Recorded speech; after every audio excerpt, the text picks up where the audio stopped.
আরে hello, world cup দেখছিস? হ্যাঁ ভাই দেখছি। আমিও দেখছি। আমিও তো আগে ছোটবেলায় 16-18 ওই রকম বয়সে খুব ভালো গোলকিপার ছিলাম। তো অনেকের মুখেই শুনবি কীরকম গোলকিপার ছিলাম আমি।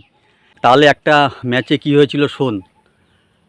সৌরভকে কাটিয়ে সচিন তেন্ডুলকার বল নিয়ে এগিয়ে আসছে আমার দিকে স্যাটাস্যাট। আমি তখন গোলকিপারে একদম স্ট্যান্ড বাই দাঁড়িয়ে আছি, সচিনের পায়ের দিকে তাকিয়ে আছি। সচিন শট মারলো ঘাপাত করে, আমিও ঝাঁপ মারলাম, ঠেলে বলটাকে বার করে দিলাম বাইরে।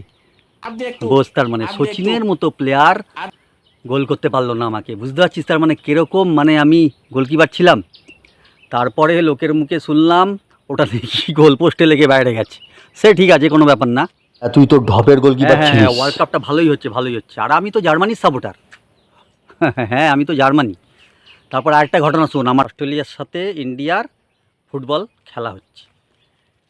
শেন ওয়ানকে চিনিস তো? শেন ওয়ান অস্ট্রেলিয়ার ভালো ফুটবলার।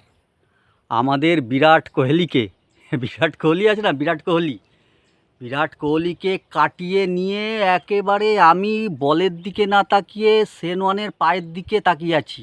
আমি দৌড়ে গিয়ে শেন ওয়ানের পায়ের ওপর ঝাঁপিয়ে পড়লাম। বলটা দেখি আমার গোলের দিকে এগিয়ে যাচ্ছে, আমিও পেছন পেছন দৌড়াচ্ছি। আমি মানে ঠিক ভালো দৌড়াতে পারি না বলে গোলটা হয়ে গেল, নইলে না শেন ওয়ানের কপালে দুঃখ ছিল। আচ্ছা, ঢপগুলো কি তুই রাত্রেবেলা মুখস্থ করিস? হ্যাঁ, আমি কিরকম লেভেলের গোলকিপার ছিলাম তাহলে একটা ঘটনা শোন।